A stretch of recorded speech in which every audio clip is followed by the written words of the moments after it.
Capítulo 16. Diana é convidada para um chá com resultados trágicos. Outubro era um mês bonito em Green Gables.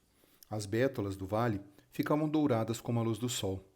Os bordos atrás do pomar se tingiam de um vermelho vivo e as cerejeiras silvestres ao longo da alameda exibiam os mais maravilhosos tons de vermelho escuro e verde bronze, enquanto os campos expunham ao sol sua vegetação crescendo após a colheita. N se deliciava com aqueles mundos de cores. Oh, Marilla! A menina exclamou na manhã de um sábado, quando entrava em casa dançando e trazia nos braços uma grande quantidade de lindos ramos. Estou tão contente por viver em um mundo onde existem outubros. Seria terrível se simplesmente pulássemos de setembro para novembro, não seria? Olhe para esses ramos de bordo. Não te causam um arrepio? Vários arrepios? Vou decorar o meu quarto com eles. Vai é bagunçar o quarto, disse Marilla, cujo senso estético não era perceptivelmente apurado. Você enche demais o seu quarto com coisas que traz de fora de casa, Anne. Quartos foram feitos para dormirmos neles. Oh, e para sonharmos neles também, Marilla. Sabe, a gente pode sonhar muito melhor num quarto que tem coisas bonitas. Eu vou pôr esses ramos naquele vaso azul velho e colocá-los sobre a minha mesa. Tome cuidado para não deixar folhas pela casa. Vou a Carmode hoje, para uma reunião na Sociedade da Ajuda, e provavelmente só voltarei à noite. Você vai ter de servir o jantar de Matthew e Jerry. Portanto, não se esqueça de preparar o chá. Na última vez, você só se lembrou de fazer isso quando sentou para comer. Foi horrível ter esquecido, Anne se desculpou. Mas aquela foi a tarde que passei me esforçando para imaginar um nome para o Vale das Violetas. E isso me distraiu de todas as outras coisas. Matthew foi tão bondoso, não me repreendeu nem um pouco. Preparou tudo pessoalmente e disse que a gente poderia esperar um pouco para o chá ficar mais forte. Então, para que o tempo passasse mais depressa enquanto a gente esperava, contei a ele uma linda história de fadas. Era um belo conto de fadas, Marilla. Eu tinha esquecido o final, mas inventei um, e Matthew falou que nem saberia dizer a partir de que ponto a história foi criada por mim. Matthew acharia normal, Anne, se, de repente, no meio da noite, você quisesse se levantar para jantar. Mas fique bastante atenta dessa vez. Não se distraia e, bem, não sei se realmente é uma boa ideia isso que vou deixar você mais destrambelhada do que nunca, mas pode convidar a Diana para vir passar a tarde com você e tomar um chá aqui. Oh, Marilla! Anne apertou as mãos. Que coisa perfeitamente maravilhosa! Afinal de contas, a senhora pode, sim, imaginar coisas. Senão, nunca teria compreendido o quanto eu desejava exatamente isso. Vai ser tão agradável e parece ser tão adulto. Não precisa se preocupar. Tendo companhia, não vou me esquecer de preparar o chá com antecedência. Oh, Marilla, posso usar a louça decorada com botões de rosa? Claro que não. O conjunto de chá decorados com botões de rosa? Ora, o que mais vai querer depois disso? Você sabe muito bem que eu não uso aquela louça, exceto quando o pastor e as senhoras da sociedade de ajuda vêm aqui. Sirva o chá no velho conjunto marrom.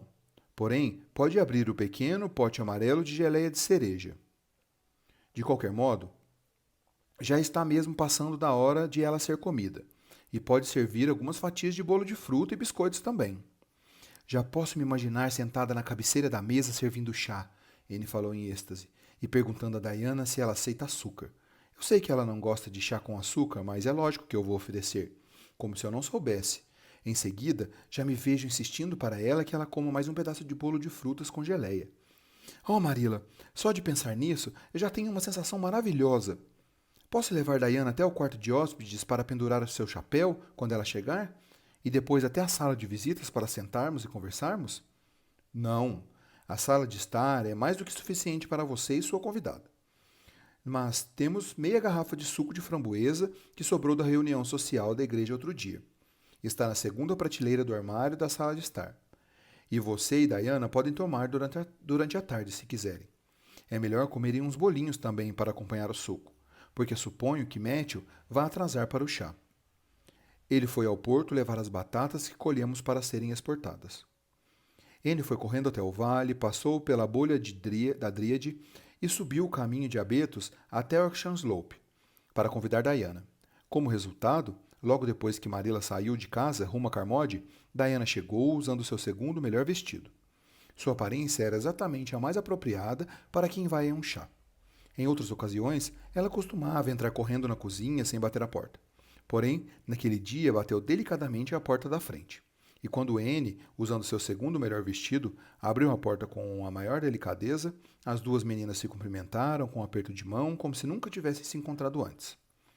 Esse comportamento cerimonioso, sem nenhuma naturalidade, durou até depois que Diana já havia sido conduzida ao sótão do leste para pendurar o seu chapéu, e em seguida permanecido sentada no sofá da sala de estar, na posição mais formal possível por cerca de 10 minutos. Como está sua mãe? Anne perguntou educadamente, como se não tivesse visto a Sra. Barry colhendo as maçãs na manhã daquele mesmo dia, em excelentes condições de saúde e com grande disposição. Está muito bem, obrigada. Suponho que agora o Sr. Cuthbert esteja embarcando no Lily Sands as batatas que vendeu, estou certa? Perguntou Diana, que naquela manhã tinha ido na charrete de Matthew à casa do Sr. Hermon Andrews. Sim, nossa safra de batatas está muito boa este ano. Espero que a do seu pai esteja boa também. Está bastante boa, obrigado.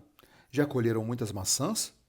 Ah, um monte, disse Anne, se esquecendo das rigorosas regras de conduta e se levantando impulsivamente. Vamos lá fora no pomar comer algumas, Diana? Marilla falou que podemos pegar todas as que restam na árvore. Marilla é uma mulher muito generosa. Ela disse também que podemos comer bolo de frutas e geleia de cereja, na hora do chá. Mas não é de bom tom contar para uma visita o que você vai lhe oferecer para comer, e por isso não vou revelar o que ela nos deixou beber. Só vou adiantar que uma palavra começa com S e a outra com F, e tem uma cor vermelha radiante. Adoro bebidas dessa cor. Você também? Elas são 2 vezes mais saborosas do que a de qualquer cor. O pomar, com suas árvores frondosas, cujos grandes galhos se curvavam até o chão com o peso das frutas, se mostrou um lugar tão agradável que as duas meninas passaram quase a tarde inteira lá, sentadas sobre a relva em um canto que tinha sido poupada pela geada e onde os raios de sol brando do outono chegavam. Com um calor ameno, ali comeram muitas maçãs e falaram o máximo que puderam. Diana tinha muito a contar sobre o que vinha acontecendo na escola. Ela teve de se sentar todos os dias com Gert pai, e odiava isso. Os dias de Gert chiava na lousa o tempo todo, o que fazia o sangue dela, Diana, gelar. Ruby Gillis tinha se livrado de todas as suas verrugas, usando um cristal de rocha mágico que a velha Mary Jo, de Creek, havia lhe dado. Bastou esfregar as verrugas com o cristal e depois jogá-la para trás, sobre o ombro esquerdo em dia de lua nova, e todas desapareceram. O nome de Charles Sloane estava escrito na parede do alpendre junto ao de Anne White, que ficou terrivelmente furiosa por causa disso. Sam Butler havia respondido ao Sr. Phillips na sala de aula e o Sr. Phillips tinha revidado com uma chicotada. Então, o pai de Sam foi à escola e ameaçou o professor, caso ele castigasse fisicamente um de seus filhos outra vez. Matt Andrews tinha um novo capuz vermelho de lã e um chale de tricô com franjas, e o ar que ela assumiu por causa disso era perfeitamente insuportável. Lizzie Wright não estava falando com Mamie Wilson, porque a irmã mais velha de Mamie Wilson tinha feito a irmã mais velha de Lizzie Wright brigar com o namorado. Todos sentiam saudade de Anne e queriam que ela voltasse.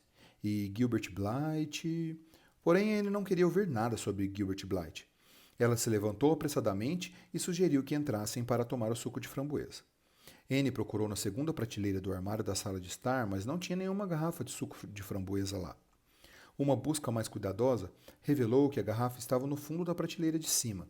Então, ela colocou sobre uma bandeja juntamente com um copo. Agora sirva-se, Diana. Anne falou educadamente. Acho que não vou tomar, por enquanto. Não estou com vontade. Depois de todas aquelas maçãs... Diana encheu o copo e ficou olhando admirada para o líquido vermelho radiante. Depois bebeu tudo delicadamente em pequenos goles. Esse suco de framboesa está delicioso, Anne, disse ela. Não sabia que suco de framboesa era tão gostoso.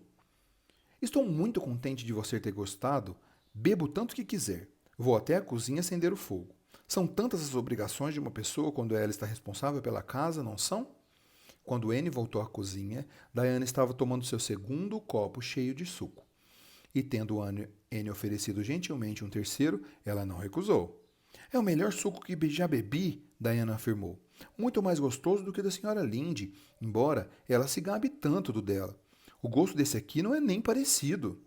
É claro que o suco de Marilla provavelmente seria mesmo melhor do que o da senhora Lynde, Anne falou, demonstrando lealdade. Marilla é uma cozinheira famosa. Está tentando me ensinar, mas posso lhe garantir, Diana, é muito difícil. Na culinária tem muito poucas possibilidades para a imaginação. Da última vez em que fiz um bolo, me esqueci de pôr farinha. E estava pensando na mais linda história sobre você e eu, Diana. Imaginei que você estava muito doente, com varíola. Todos tinham te abandonado, mas eu não. Fiquei valentemente ao lado da sua cama e cuidei de você até o momento em que ficou boa de novo. Aí eu peguei varíola e morri. Fui enterrada debaixo daqueles álamos lá no cemitério. E você plantou uma roseira ao lado da minha sepultura. Você regou a roseira com suas lágrimas e nunca esqueceu a amiga de infância que sacrificou a própria vida por você. Oh, era uma pequena história tão comovente, Diana. As lágrimas corriam sobre as minhas bochechas enquanto eu fazia a massa. Foi quando eu me esqueci da farinha.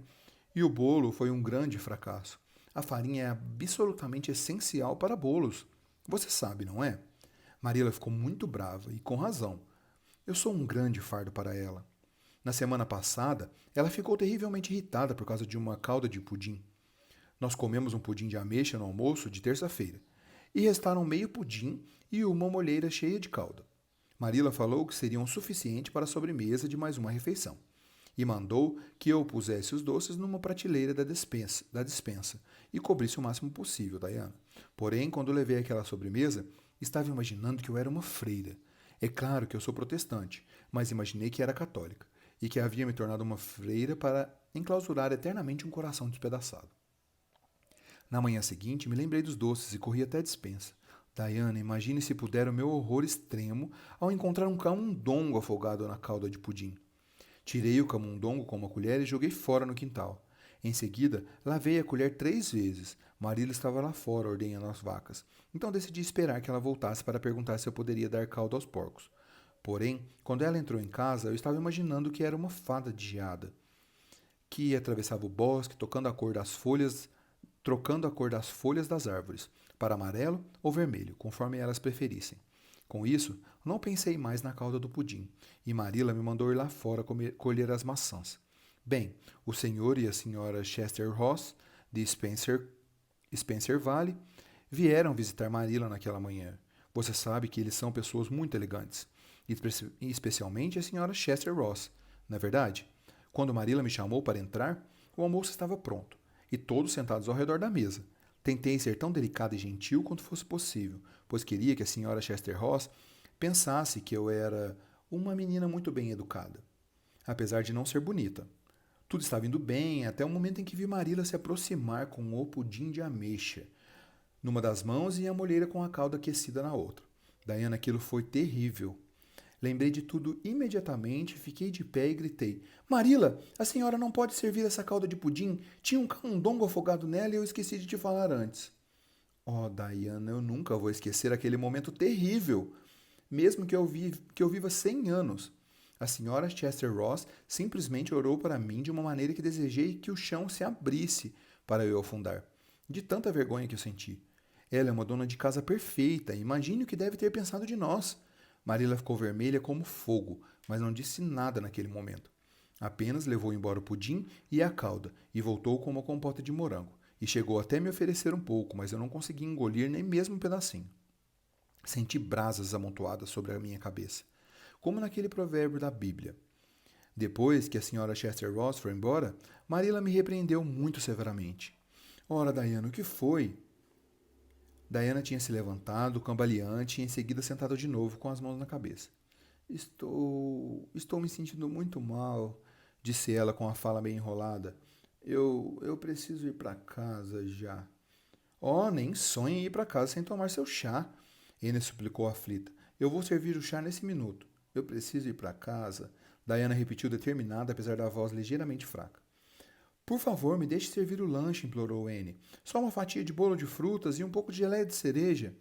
Deite-se um pouco no sofá e vai melhorar. Onde você está sentindo dor?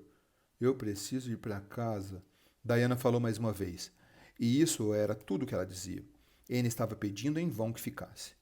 Nunca ouvi falar um convidado ir embora sem tomar o chá, Anne lamentou. Oh, Diana, você acha que pode estar realmente pegando varíola? Se eu estiver, vou cuidar de você. Pode confiar. Nunca vou te abandonar. Mas eu gostaria de verdade que ficasse aqui até depois do chá. Onde você está sentindo dor? Eu estou horrivelmente tonta, respondeu Diana. De fato, ela caminhava com bem pouco equilíbrio. Anne, com lágrimas de desapontamento nos olhos, pegou o chapéu de Diana e acompanhou a amiga até a cerca da propriedade da família Barry. Depois chorou durante todo o caminho de volta para Green Gables, onde pegou tristemente o resto de suco de framboesa e pôs de volta no armário da sala de estar. Em seguida, preparou o chá de Matthew e Jerry, porém sem nem um pouco de entusiasmo, que essa tarefa certamente lhe causaria em outras circunstâncias. O dia seguinte era domingo, e como choveu torrencialmente desde o amanhecer até o crepúsculo, ele não saiu de Green Gables. Na tarde de segunda-feira, Marilla mandou que fosse à casa da senhora Lynde com uma missão. Muito pouco tempo depois, Anne voltou correndo pela alameda com lágrimas rolando sobre as bochechas. Entrou na cozinha quase voando e se jogou de bruços no sofá em total agonia. Qual é o problema agora, Anne? Marilla indagou, receosa, e ao mesmo tempo consternada. Realmente espero que você não tenha sido impertinente com a senhora Lynde outra vez. Nenhuma resposta, exceto lágrimas e soluços desesperados. Anne Shirley, quando eu lhe faço uma pergunta, eu quero que seja respondida. Sente-se direito agora e me conte o motivo desse choro. Anne se sentou. Parecia a tragédia em pessoa. A senhora Lynde subiu para visitar a senhora Barry hoje, e a senhora Barry estava furiosa, a menina lamentou. Disse que eu deixei Diana bêbada no sábado, e a mandei de volta para casa em péssimas condições. E falou também que eu devo ser completamente má, uma menina perversa, e por isso ela nunca mais vai deixar Diana brincar comigo. Oh, Marilla, estou completamente arrasada. Marilla olhava para Anne, emudecida pelo espanto. Deixou Diana bêbada! Exclamou quando recuperou a voz. Anne, quem é esta maluca, você ou a senhora Barry? Afinal, o que foi que deu para Diana beber? Nada além do suco de framboesa, Anne respondeu soluçando. Nunca pensei que o suco de framboesa pudesse deixar alguém bêbado. Marilla, nem mesmo se tomasse 3 copos cheios como Diana fez. Oh, isso me lembra tanto do marido da senhora Thomas, mas eu não tive a intenção de deixar a minha amiga bêbada. Bêbada? Que absurdo! Marilla exclamou enquanto caminhava apressadamente rumo ao armário da sala de estar. Ali, sobre a prateleira, estava uma garrafa que continha um licor caseiro de groselha, feito 3 anos antes e pelo qual ela era célebre em Avonlea, embora certos habitantes mais rigorosos, entre eles a senhora Barry, o desaprovasse radicalmente. E ao mesmo tempo, Marilla se lamentou de que tinha colocado a garrafa de suco de framboesa lá embaixo no porão, e não no armário da sala de estar, como havia dito a Anne. Ela voltou para a cozinha com a garrafa de licor na mão e o rosto involuntariamente contraído.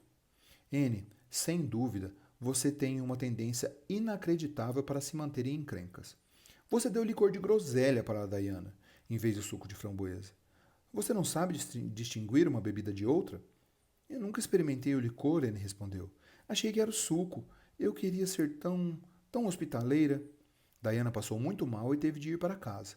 A senhora Barry falou com a senhora Lynde que ela estava completamente embriagada. Contou que ela apenas riu, bobamente, quando a sua mãe perguntou o que estava acontecendo. Depois foi para a cama e dormiu por muitas e muitas horas. A senhora Barry cheirou o hálito da filha e concluiu que ela estava bêbada. E ontem, Diana teve uma dor de cabeça horrível que durou o dia todo. A senhora Barry está terrivelmente indignada. Nunca vai acreditar que não fez isso de propósito. Pois eu acho que o certo seria ela castigar Diana por ser tão gulosa a ponto de beber 3 copos cheios de seja lá o que for, disse Marilla rispidamente. Ora, 3 copos grandes como aquele teriam feito a menina passar mal, mesmo se estivesse cheio de um simples suco. Nossa, essa história vai ser um prato cheio para todas as pessoas que me recriminaram por fabricar o licor de groselha. Embora eu tenha deixado de fazer isso há 3 anos, desde que eu descobri que o pastor não aprova esse hábito. Só fiquei com essa garrafa para usar como remédio. Pronto, Anne, pare de chorar. Não vejo motivos para se culpar, embora eu lamente por ter acontecido isso. Eu tenho de chorar, falou Anne. Meu coração está despedaçado. O curso das estrelas luta contra mim.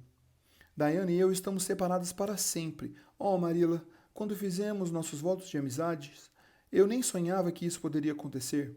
Não seja tola, Anne. A senhora Barry vai pensar melhor depois que souber que você não tem culpa. Suponho que ela esteja imaginando que você fez isso como uma brincadeira boba ou qualquer outra coisa desse tipo. É melhor você subir até a casa dela no fim da tarde e explicar o que realmente aconteceu. Minha coragem desaparece só de pensar em enfrentar a mãe enfurecida de Diana. Anne falou com um suspiro. Gostaria que a senhora fosse, Marilla. É muito mais respeitável do que eu. É provavelmente que ela demonstre mais disposição para escutar a senhora. Está bem, eu vou, disse Marilla, concordando que talvez fosse realmente uma atitude mais sábia. Mas não chore mais. Tudo vai ficar bem. Quando Marilla voltou de Yorkshire Slope, tinha mudado de ideia sobre ficar tudo bem. Anne esperava ansiosamente por ela e correu até a porta da varanda para encontrá-la. Oh, Marilla, estou vendo em seu rosto que não adiantou nada conversar com ela. A menina exclamou tristemente. A senhora Barry não vai me perdoar, não é? Senhora Barry, francamente, Marilla respondeu irritada. De todas as mulheres insensatas que eu já conheci, ela é a pior. Falei com ela que foi tudo um engano e que você não era culpada, mas ela simplesmente não acreditou em mim. E ainda jogou na minha cara que eu sempre afirmei que o licor não podia fazer mal a ninguém. Então argumentei claramente que o licor não foi feito para quem tomasse 3 copos cheios de uma só vez, e que se eu fosse responsável por uma criança tão gulosa, eu a deixaria sóbria de novo com uma boa surra. Marilla entrou rapidamente na cozinha, dolorosamente perturbada, deixando para trás, na varanda, uma pequena alma verdadeiramente desolada. Logo depois, Anne caminhou pela alameda com a cabeça descoberta durante o crepúsculo frio do outono. Muito determinada e sem fazer nenhuma pausa, passou pelo campo de trevos, depois pela ponte de troncos e atravessou o bosque de pinheiros, iluminada por uma lua pequena e pálida que pairava baixa sobre o bosque do oeste. Ao abrir a porta em resposta a uma batida tímida, a senhora Barry se deparou com os lábios pálidos e o olhar ansioso e implorador de Anne. Sua expressão se endureceu. A senhora Barry era uma mulher que tinha grandes preconceitos e aversões. Quando estava com raiva, ficava fria e insensível, tornando as coisas bem mais difíceis. O fato é que ela realmente acreditava que Anne havia embebedado Diana, porque tinha uma inclinação pura e inata para a maldade. E por isso estava honestamente disposta a preservar sua filha da contaminação decorrente de um convívio maior com aquela criança. O que você quer? Ela perguntou secamente. Anne juntou as mãos em posição de súplica. Oh, senhora Barry, por favor, me perdoe. Não tive a intenção de embriagar Diana. Como eu poderia? Imaginei se a senhora fosse uma pobre menina órfã para que pessoas bondosas haviam adotado, e que tivesse somente uma amiga do peito no mundo inteiro. A senhora acha que embebedaria essa amiga de propósito? Pensei que aquilo era simplesmente um suco de framboesa. Estava firmemente convencida de que era suco de framboesa. Oh, por favor, não diga que não vai mais deixar eu ver Diana e brincar com ela. Se fizer isso, vai cobrir a minha vida como uma nuvem negra de desolação. Esse discurso, que teria amolecido o bondoso coração da senhora Lynde em um piscar de olhos, não teve nenhum efeito sobre a senhora Barry, exceto irritá-la ainda mais. Ela suspeitava das palavras complicadas e dos gestos dramáticos de Anne, e imaginava que a menina estava zombando dela. Portanto, falou fria e cruelmente. Não acho que você seja uma menina apropriada para conviver com Diana. É melhor você voltar para sua casa e se comportar. Os lábios de Anne tremeram. A senhora não vai deixar eu ver Diana nem mais uma só vez? Para dizermos adeus? Ela implorou. Diana foi para Carmode com o pai. Dizendo isso, a senhora Barry entrou e fechou a porta. Anne voltou para Green Gables calmamente desesperançada. Minha última esperança foi embora, ela disse a Marilla. Fui pessoalmente falar com a senhora Barry e fui tratada de um modo insultante. Marilla, acho que ela não é uma mulher bem educada. Não há mais nada a fazer, exceto orar, mas não creio que isso seja realmente eficaz, porque penso que nem o próprio Deus pode fazer grande coisa com uma mulher tão teimosa como a senhora Barry.